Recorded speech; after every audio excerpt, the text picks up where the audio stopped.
We have two guests with us. One is the president, Nasser Abu Bakr. He is the president of Palestinian Journalists Syndicate and vice president of the International Federation of Journalists. And there is with a lot of honor that you accept our invitation. You are already in, your organization is already in the shortlisted organizations for the Sakharov Prize, and the prize that is for freedom and for democracy. And it is so important that in the next session of the European Parliament, this organization will be in the European Parliament together with the winner, together, as I said this morning, with the students of Serbia. And it is very important because despite the difficulties we have in the European Union to find an agreement when it comes to the situation in Palestine, when it comes to the definition of genocide, which as Greens we completely back, on finding a common line in order to participate more actively and in a way that we are part of the solution when it comes to the current conflict and the dramatic situation we have. Nevertheless, it is so important that in 2 weeks' time in the European Parliament, you will be there and you will be able to raise your voice and to explain what's going on. That is very important, and I would like really to ask an applause because this is not happening every day. Together, I would like to welcome Benedetta Scuderi. Benedetta, there is not so much that I have to say. I mean, we know her and we know her fights, and we feel extremely honored to have both of you here. I have prepared an introduction, but I think that this morning with my speech, I already explained what is the position of the European Greens, and therefore I would like to give to both of you the floor and leave at stage my co-chair, Kiran Kaf, who will take over. Thank you very much. I'll let you speak then. Thank you very much, Vula. Don't step on your glasses. Nasser, I would like to invite you maybe to come to the podium, and if you'd like to sit down or go to the podium, whatever you're comfortable with, and give us an overview of where things stand from your perspective. Thank you.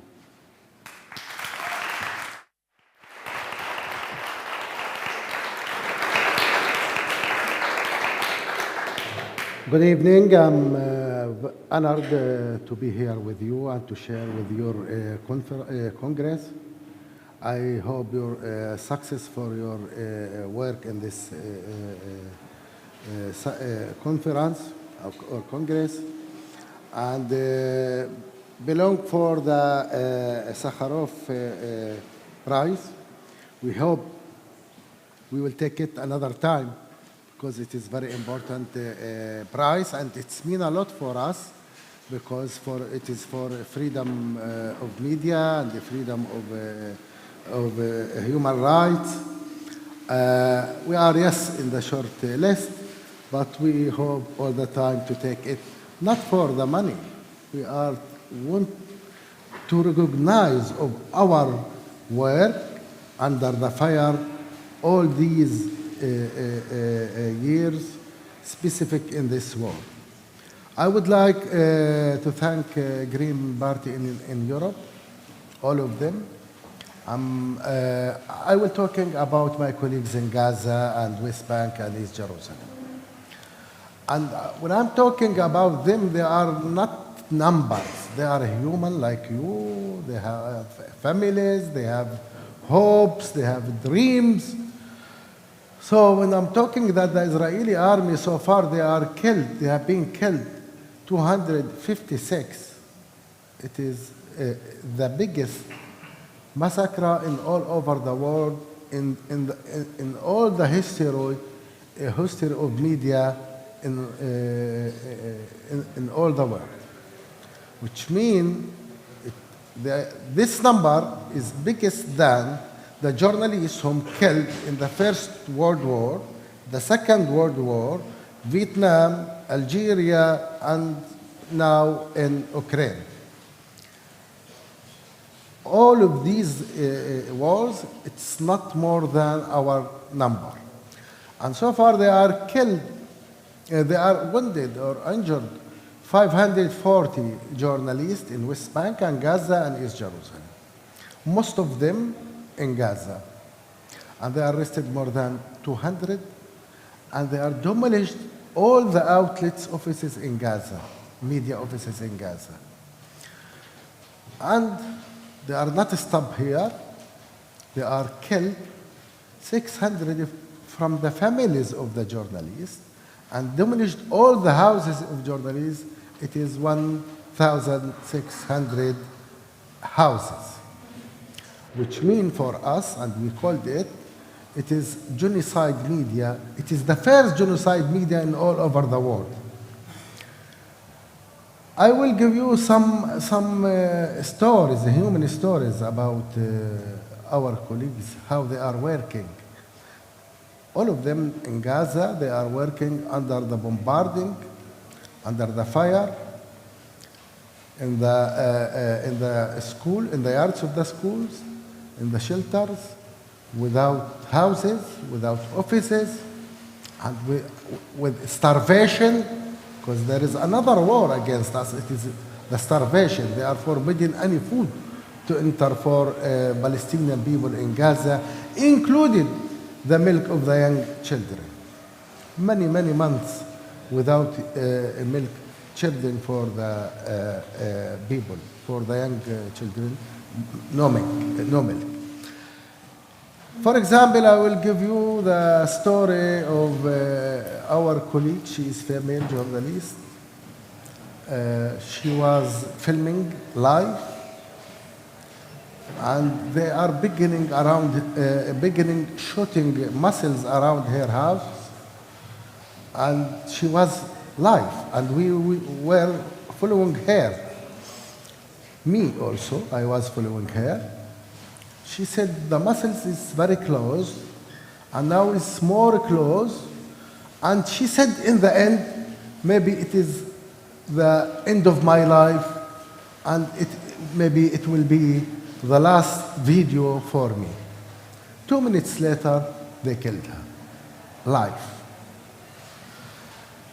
Our children, Walid Dahduh, the correspondent of Al Jazeera, he was live also when they he heard the news that they killed his wife and his 2 children, and you can image this situation. Saeed Murad, he was the cameraman of Al Arabiya TV.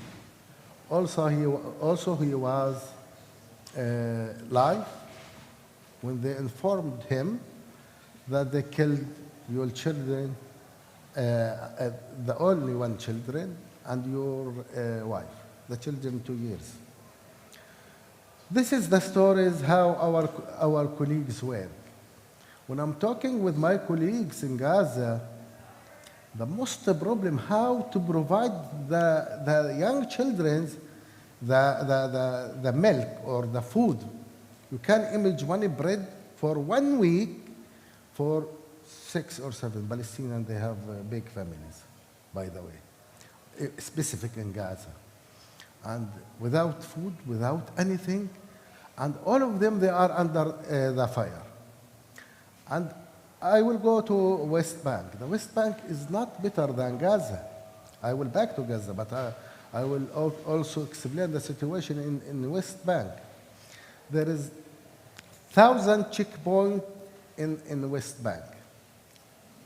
And all the cities, all the refugee camps, all the towns and the villages, It's surrounded by Israel, by checkpoints, by gates. They are closed, like this door. This door closed here, but they are closed the city, like Ramallah. There is checkpoints close Ramallah, Nablus, Hebron, everywhere in West Bank, it's a close. And the settlers, they are everywhere, attacks the journalists, attacks the people, attacks the farmers. So far we are documented 91 attacks from the settlers against our journalists in West Bank. But we are documented that the Israeli army from the beginning of this war in West Bank, at many attacks, it is around 2,000 attacks, and we are continuous our coverage. You can image our situation, how we are covering the situation in Palestine, how we can coverage the genocide, which killed in this genocide 70,000 people in 2 years and wounded around 200,000 people injured in Gaza. They demolished around 500,000 houses in Gaza.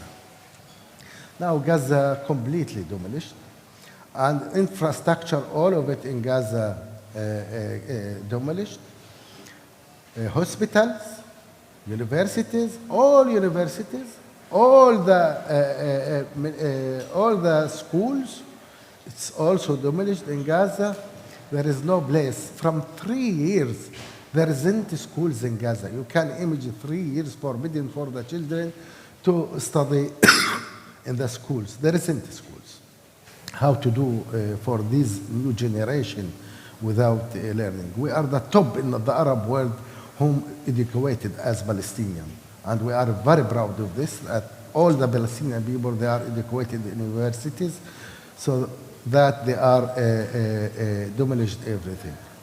And there is also 150,000, they are went outside Gaza to Egypt to protect themselves.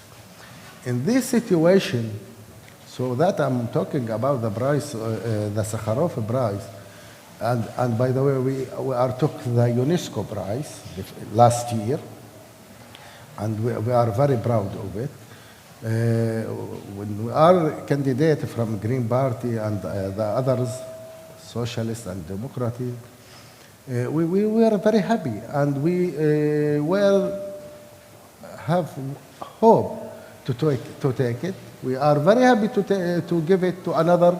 We are not, but we are saying this prize, it must be taken by PJS, Palestinian Journalist Syndicate. By the way, we are the first syndicate in all the Arab world. Before 100 years, we are established in Jerusalem, and we have 4,400 journalists, affiliators in our union. Under the occupation, they killed from the beginning of this occupation for us, in 1967, about 400 journalists. So that we called it, it is systematic killing and targeting for our colleagues on all Palestine. It's not, by the way, by the occasion the journalists killed. There is decision from the Israeli government, implements this decision, the Israeli forces, the security forces, and the Israeli army. And this is not a secret issue. It is in their media, and we are documented all the documents, how they are taking the decision to kill the journalists and to follow the journalists to kill them, the Israeli army and the Israeli government and Israeli security forces. I'm very proud to be with you. I know that you are struggling for the social justice, but we are also close together. We are fighting and struggling to implement the human justice, to implement the principles of the Europe people, to respect the human rights and freedom of expression and the freedom of media. As our colleagues, when she began, she said, I hope. Yes, I have a dream. Also, we have a dream to live in peace and security and independent state and freedom. This is what we are dream all the days. Day and night we are free. We are dreaming in this, like you, to be like you, humans, live in peace, in human life. This is what we want to live in Palestine. I would like to thank you, my colleagues. Thank you for your invitation to be here to listen from me. I'm ready to answer for any question you want. It is a good opportunity to talk together and to discuss together the situation. Maybe you are heard from the international media. It's good and that you are following, but I'm here now in Palestine, in Portuguese, to explain for you any information, any question. I'm ready to. Thank you.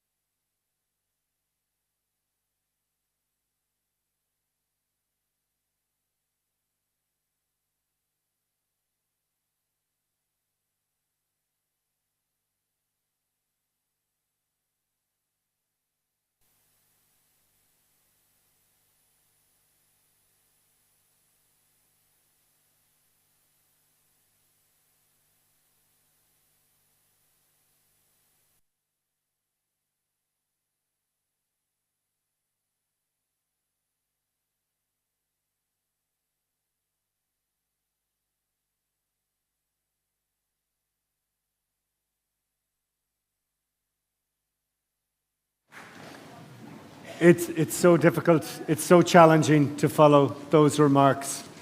But there is one person who I think is well capable of doing that. It is my colleague Benedetta Scuderi, who has been passionate about the Middle East, about Palestine, and who was on the flotilla to Gaza just a matter of some months ago. So, Benny, I would like to invite you to say a few words. Thank you so much.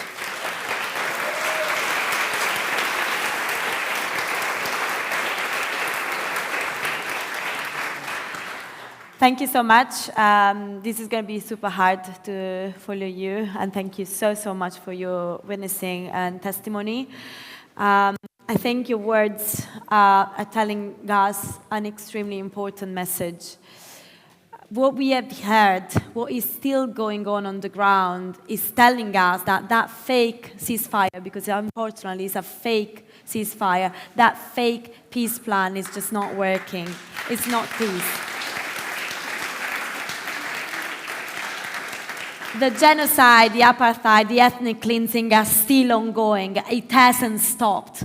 That is what is going on. People in the West Bank are kidnapped, they are imprisoned, they are killed with no reason. People in Gaza are still being killed.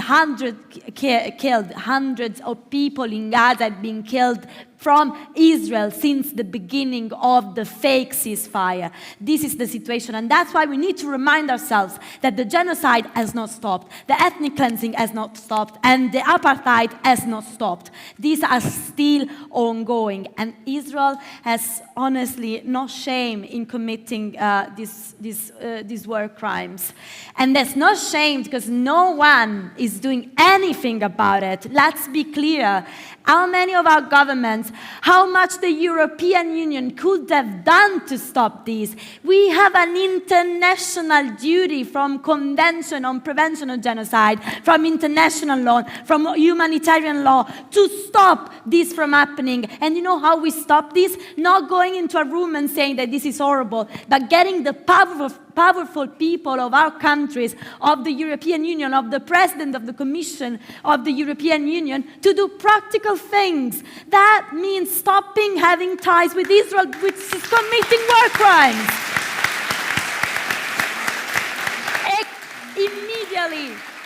Immediately, stopping the EU-Israel Association Agreement immediately. That means the illegal settlers, the ministers of this criminal government that is doing these things. That means stopping any political relationship until this has not stopped, until we don't have a change. Because we cannot believe there's ever going to be justice if the war crimes responsibilities had not even been tackled in the process that should bring justice and peace. We cannot believe that. And I think when we see that no one is doing anything, all the powerful people are not doing anything, because let's be clear, we've been asking for this a lot. We have asked for this in the Parliament, in the European Parliament. We've asked for this in many of our national parliaments, in all of our national parliaments, but we are not heard.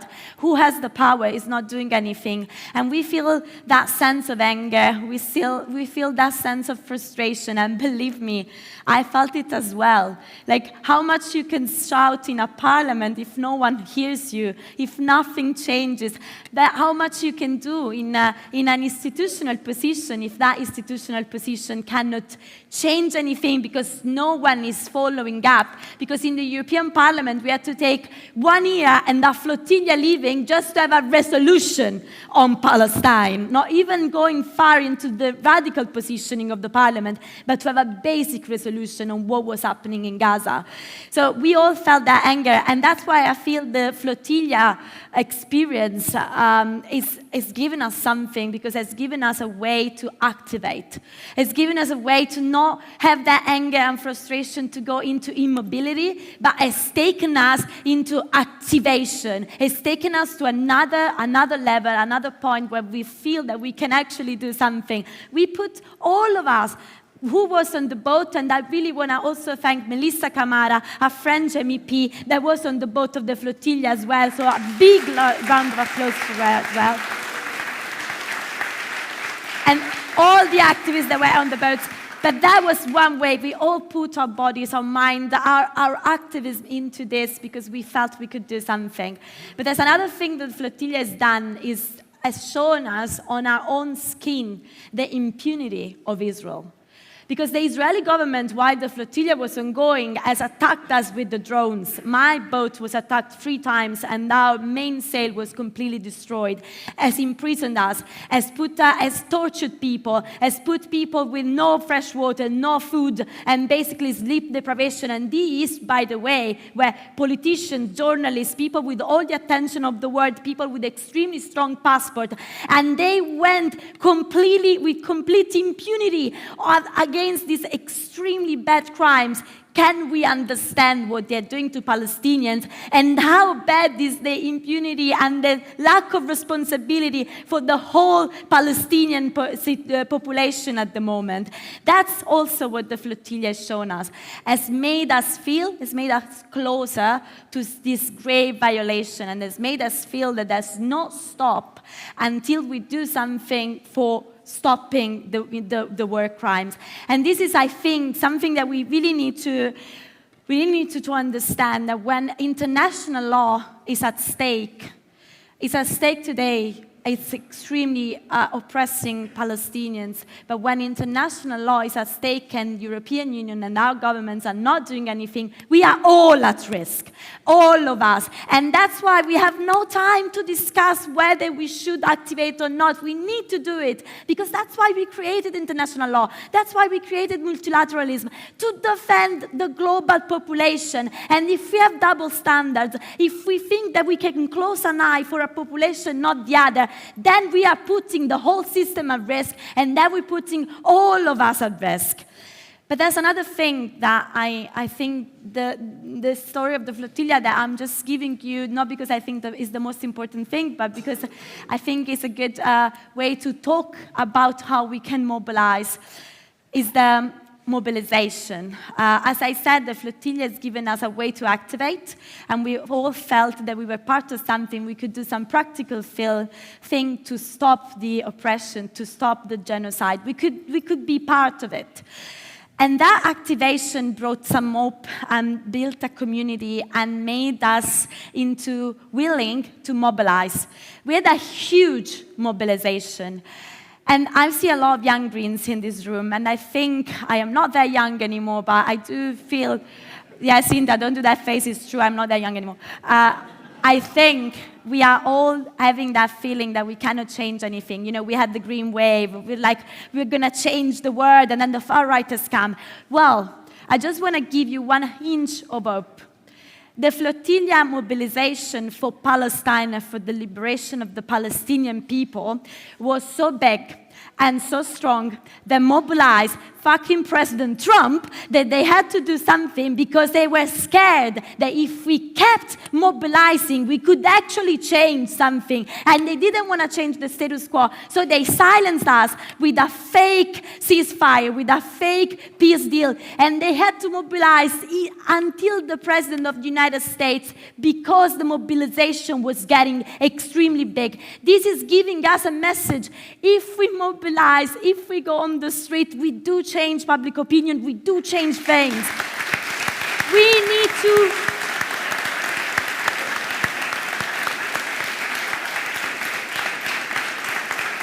they want us to lose that hope because then we stop mobilizing. We have showed once again that it's not a hope we can lose because if we mobilize, things can change. So, my dears, I think we are here as members of the institutions, as activists, as party leaders, as party activists, as party members, as members of civil society. We all have a responsibility. We need to keep mobilizing. Because as I said, the genocide, the apartheid, the ethnic cleansing, all the war crimes are not even closing to stop. If we stop mobilizing for Palestinian people, then we are allowing that system of oppression. We are feeding into that system of oppression that is a system that can oppress us all. We are allowing the dismantling of international law, and once that is dismantled, we are not getting back. We are allowing the oppression of the Palestinian people, and with that, we are, as I said, allowing a system of oppression. So we need to keep mobilizing, because if we accept that we get silenced by a fake deal, then we have lost the cause. And we cannot afford to lose this for the Palestinian people and also, even more egoistically, for ourselves. We need to fight for the liberation of Palestinians and Palestine. And let's talk about liberation, because that's what it is. We don't need to think about peace as a concept, a broader concept. We are talking about liberation because we have an oppressor and an oppressed. And we need to fight for that. We need to fight for liberation, for justice, for responsibility of war crimes, and for the respect of international law. Let's do that with the hope of the fact that when we mobilize, we scared the powerful ones. We scared who's doing this. So let's keep mobilizing.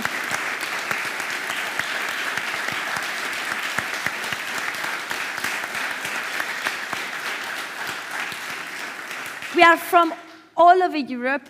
Now let's go back to our countries and get this message. Get the anger, get the activation, get that hope, feel your community, and keep mobilizing.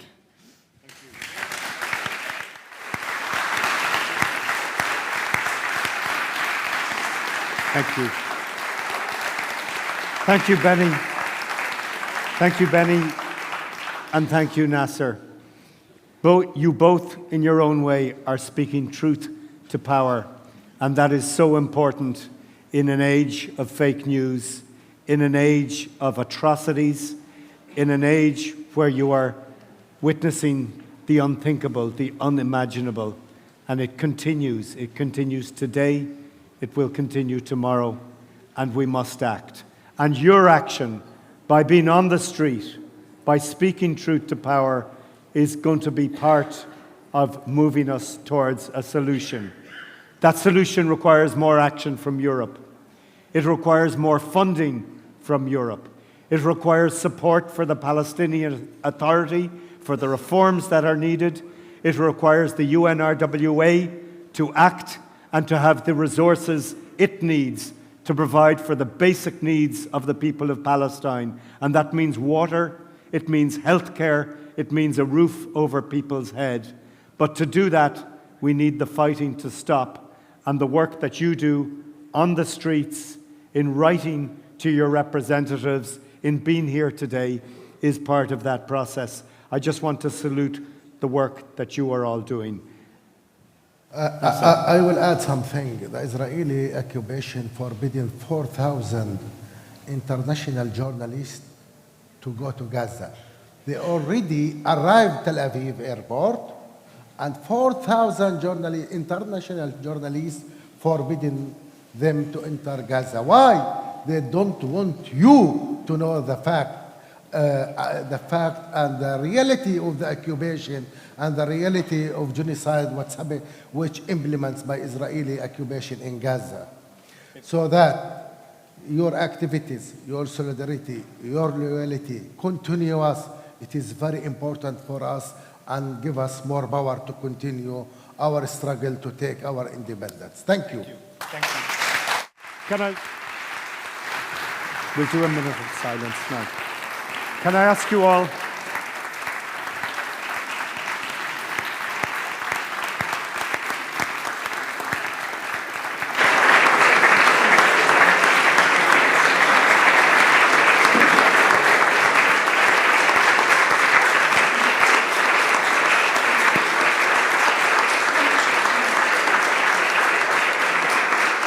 can I ask you now to just have 1 minute of silence for the people who have died, for the people in the Middle East who have lost their lives. Let us give 1 minute to grieve those who have been lost and to hope for the future.